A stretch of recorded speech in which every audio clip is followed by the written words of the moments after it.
नमस्कार. मध्ये आपल्या सगळ्यांचं पुन्हा एकदा स्वागत. सध्या आपल्या कापूस बाजारात मोठ्या प्रमाणात मंदी आलेली आहे. सोयाबीनचे भाव देखील दबावात आहेत.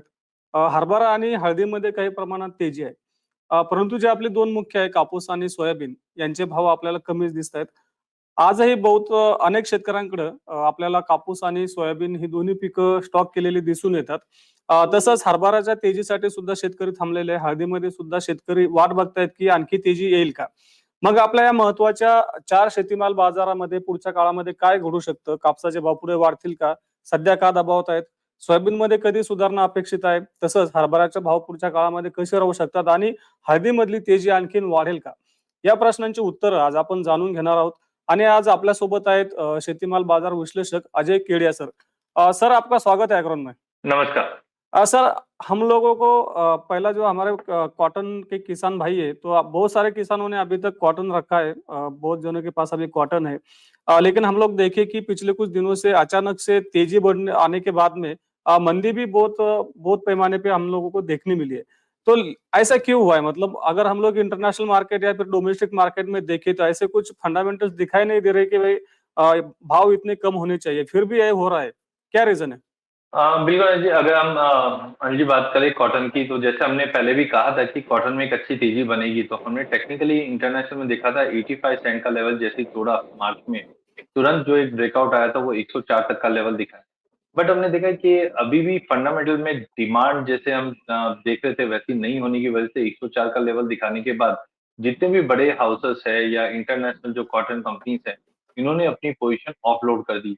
जिसके चलते मार्केट भर-भरा कर वापस गिरावट लेकर जो हम लोग 4 महीने पहले जो सिचुएशन पे थे, करीबन 76-77 सेंट, वहाँ पे आके वापस हम आ गए। क्योंकि एज़ ऑफ नाउ आप ये देखिए जो ग्लोबल मार्केट में लड़ाई वाला माहौल, रिसेशन वाला माहौल चल रहा है, इसकी वजह से कोई मेजर डिमांड नहीं आई थी। उम्मीद ये थी कि भाव में तेज़ी आने की वजह से चाइना, बांग्लादेश, वियतनाम, यहाँ से हम बाइंग देखेंगे। नो डाउट पिछले अगर 2-5 दिन की अगर बात करें तो बांग्लादेश, वियतनाम से हमने बाइंग वापस लौटते हुए देखी है।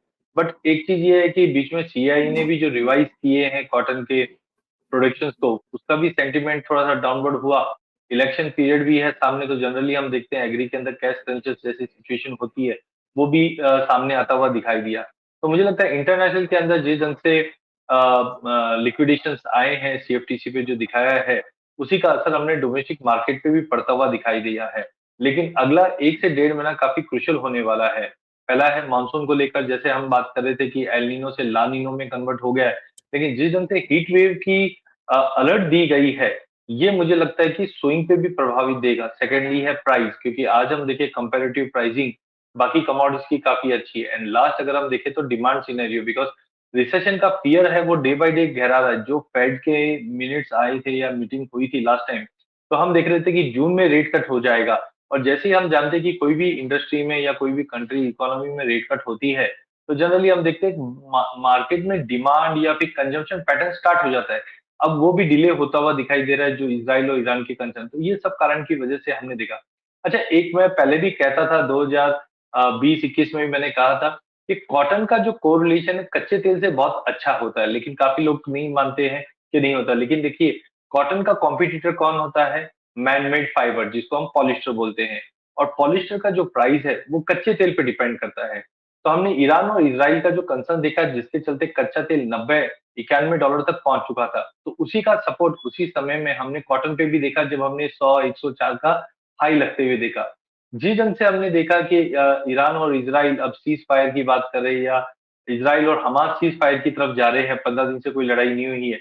तो ब्रेंट में भी हमने गिरावट देखा जो 82-83 तक आ चुका, उसी का असर हमने कॉटन में भी देखा क्योंकि मैन मेड फाइबर है वो अगेन पॉलिएस्टर जो कहने का मतलब है वो क्रूड पे डिपेंड करता है। तो क्रूड की फॉल की वजह से भी हमने उसका एक फॉल कॉटन पे भी देखा। तो कुल मिला के इंटरनेशनल फैक्टर ज़्यादा मुझे लगता है थोड़े नेगेटिव थे, उसी का रिफ्लेक्शन हम इंडियन मार्केट पे पड़ते हुए देख पा रहे हैं। सर, बहुत सारे जो एक्सपर्ट्स हैं वो स्पेकुलेशन की भी बात करते हैं कि इंटरनेशनल मार्केट में स्पेकुलेशन बहुत ज़्यादा हो रहा है, इसका भी इम्पैक्ट मार्केट में दिख रहा है। हाँ, देखिए अनिल, जो ये वर्ड है स्पेकुलेशन, मैं इस चीज़ को बिलीव नहीं करता हूँ। देखिए, एक चीज़ सिंपल समझिए, जहाँ अपॉर्च्युनिटी दिखती है, पैसे का फ्लो अपने हुँ। आप उस तरफ जाता है। आज इक्विटी में भी हम देखते हैं अगर कोई स्टॉक हमें अच्छा लगता है, तो हम उसमें बाइंग करते हैं। तो आप इंटरनेशनल में भी देखिए कि धीरे-धीरे जो पोज़ीशन 75-76 सेंट में बनी थी, वो बट नेचुरल है, हायर लेवल पे प्रॉफिट बुक करेगा ही करेगा।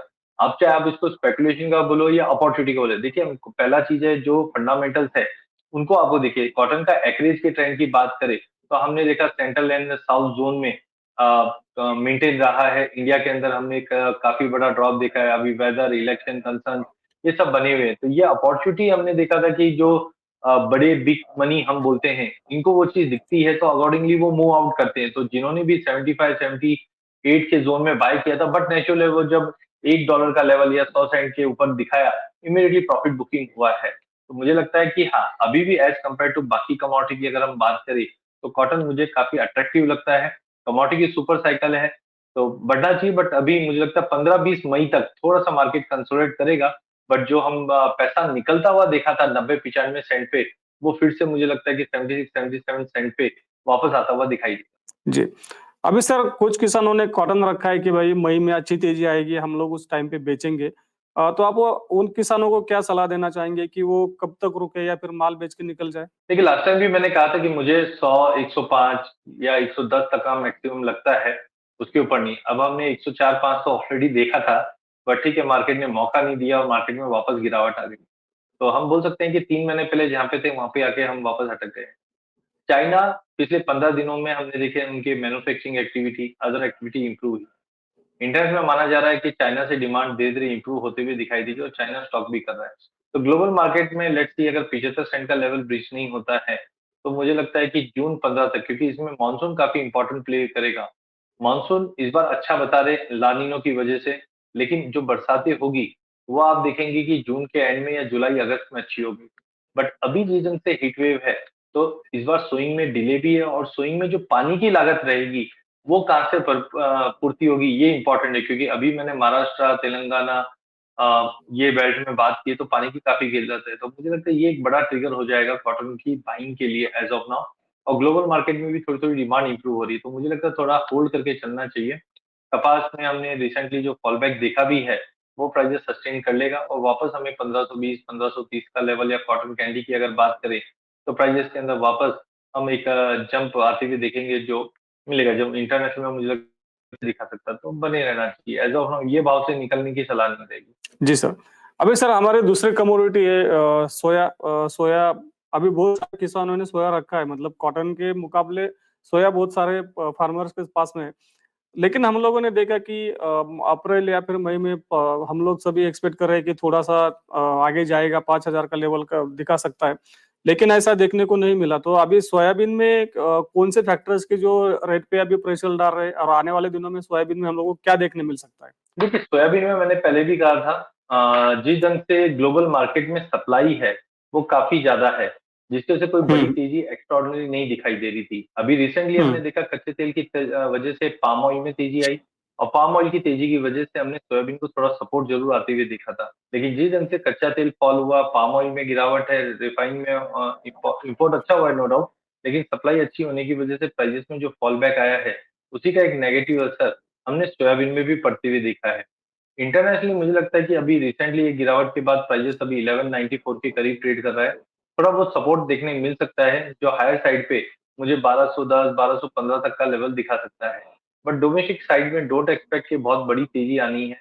मार्केट मुझे लगता है कि हाँ, पॉजिटिव मोमेंटम दिखाएगा, लेकिन ऊपर बहुत लिमिटेड है। तो आई थिंक एक तो इलेक्शन पीरियड भी है, सप्लाई भी अच्छी है, तो प्राइसेस में गेन्स तो है बट लिमिटेड गेन्स में आप पकड़ के चलिए जो 4850, 4900 तक मैक्स दिखा देगा। जी सर। सर अभी जिनके पास भी सोया है, वो फार्मर ने अभी क्या स्टैंड लेना चाहिए? सोयाबीन में मुझे लगता है कि ये जून ऑनवर्ड्स ही इम्प्रूवमेंट आएगा। तो आई थिंक अगर आपके पास माल पड़ा है, तो टेम्परेरी थोड़ा 50% कम करना चाहिए। 4,850, 4,900 इलेक्शन के बाद ही जून के रिजल्ट्स हो जाएँगे एंड जिस ढंग से हम देख रहे हैं कि पाम ऑयल का भी जो भाव में मूवमेंट नया आएगा, वो जून के बियॉन्ड ही आएगा। तो जून से पहले मुझे लगता है थोड़ा-सा 4,850, 4,900 तक मतलब थोड़ा कम कर लीजिए।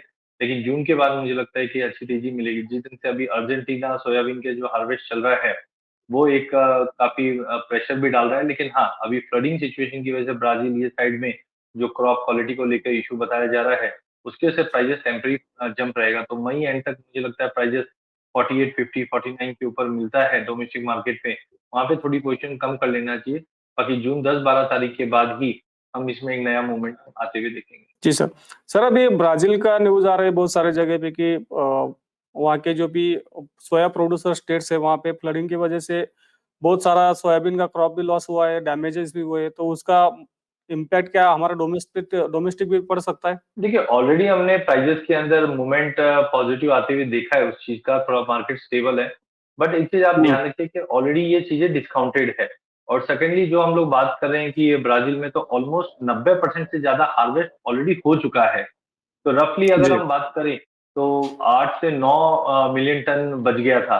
तो उसकी वजह से थोड़ा बहुत इम्पैक्ट पड़ेगा, जो मैं इसलिए बता रहा हूँ 1220 1230 पॉइंट इंटरनेशनल में दिखा दे।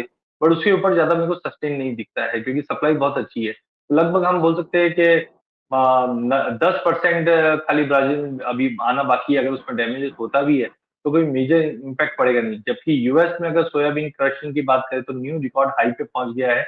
जो मार्च एंड तक के फिगर्स आए थे उसमें 204 मिलियन ब्रूसेस के आसपास का हमने फिगर्स आते हुए देखा था 198 के अगेंस्ट। तो विच इज बहुत कंपेरेटिवली हाई है। और यूएस सोयाबीन की क्रशिंग का जो पेस है वो भी रिकॉर्ड हाई पे करीबन 6.57 मिलियन ब्रूसेस के आसपास है। तो कुल मिला के यूएस साइड से सप्लाई अच्छी है। खाली ब्राजील में जो 8-9 टन बच गया है उसकी वजह से थोड़ा बहुत इंप्रूवमेंट रहेगा। बट एक्स्ट्रॉर्डिनरी कोई बड़ी तेजी नहीं दिखेगी। जी सर। हमारे हल्दी, हम लोगों ने देखा कि हल्दी इस साल शुरुआत से मतलब आइन सीजन में भी हम लोगों को अच्छे रेट देखने मिले। तो क्या हल्दी का मोमेंटम ऐसे ही जारी रहेगा या फिर आने वाले दिनों में हम लोगों को कुछ करेक्शन भी देखने मिल सकता है? देखिए, हल्दी में अगर हम बात करें तो सबकी उम्मीद है कि हल्दी के अंदर करेक्शन आ जाए। बट फंडामेंटल बहुत स्ट्रांग है बिकॉज पिछले 2-3 सालों में हमने देखा कैरी और स्टॉक कंटिन्यू ड्रॉप हो रहा है, पहला चीज। सेकेंडली लास्ट ईयर के भी जो क्रॉप है वो काफी कम आई है। यील्ड में फॉल है। और भाव में अचानक से इतनी बड़ी तेजी होने की वजह से कहीं ना कहीं जो एफएमसीजी कंपनी है इन्होंने अपना माल भरा नहीं है। तो मुझे लगता है कि करेक्शन की कोई बड़ी गुंजाइश है नहीं। प्राइजेस अगर हम फ्यूचर के हिसाब से बात करें तो तो जाने में ऊपर में 24,000 तक के भी लेवल हम देख पाएंगे। तो मुझे नहीं लगता कोई बड़े एक्स्ट्राऑर्डिनरी गिरावट हम हल्दी में देखेंगे। इनफैक्ट पूरे स्पाइस पैक के अंदर मुझे आउटलुक जो हल्दी का है वो काफी अच्छा लग रहा है।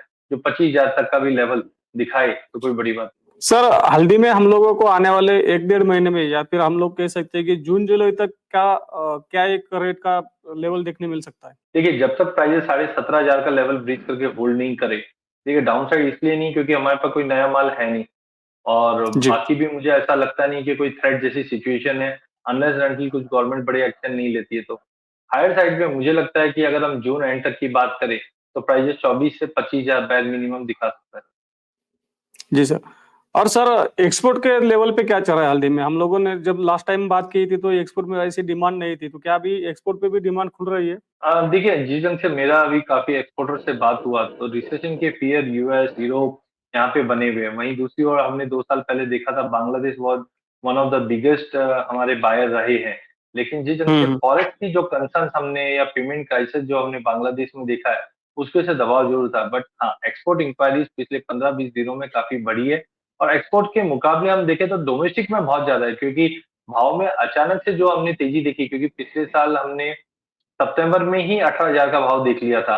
और सबको उम्मीद थी कि इस बार माल अच्छा आएगा जिससे से भाव में गिरावट आएगी। बट 12-13,000 के नीचे गया नहीं। और सबको ये लग रहा था हम्म। कि 12-13,000 का भी जो भाव है बहुत ज्यादा हाई है, जिसकी वजह से कोई भी एफएमसीजी कंपनी मसाला कंपनियों ने कोई बड़ी बाइंग की नहीं है। तो अराइवल के टाइम पे हमने देखा भी था मार्च में 20,000 का भाव हो चुका था, अप्रैल में फिर 15 का भाव आया था। तो ऊंचे भाव होने की वजह से किसने भी अपनी पाइपलाइन भरी नहीं है। तो एक्सपोर्ट के मुकाबले मुझे लगता है as of now domestic demand काफी ज्यादा है as compare to export demand. But आने वाले टाइम में हम देखेंगे कि एक्सपोर्ट में भी डिमांड बढ़ते हुए दिखाई देगी, जिसकी वजह से सीवियर शॉर्टेज हल्दी में दिखाई देगी, जो प्राइस को 25,000 या उसके बियॉन्ड भी जाता हुआ दिखाई देगा। तो हल्दी में बिल्कुल माल है तो फार्मर्स को होल्ड करना चाहिए। और नहीं है, अगर जो व्यापारी के पास माल नहीं है, बुक नहीं किया हुआ है, वो अभी भी मुझे लगता है कि हल्दी काफी सस्ती है। 19,200 के भाव में भी सस्ती लगती है। मुझे लगता है लेके चलना। जी सर। थैंक यू सर, आपने हमारे जो किसान भाइयों के हाथ में अभी जो 4 कमोडिटीज है, कॉटन, सोया, चना है, टर्मरिक है, हमारे किसान भाइयों के मन में जो भी प्रश्न थे, क्वेश्चन थे, जो भी जानना चाहते थे, उन सभी क्वेश्चंस का आपने बहुत आसान भाषा में हम लोगों को समझे, इस भाषा में सवाल के जवाब दिए, हमें समझाया मार्केट। सर आपका बहुत बहुत धन्यवाद, आज आपने हमको टाइम दिया और पूरे सवालों के आसान भाषा में जवाब दिए। धन्यवाद सर। धन्यवाद।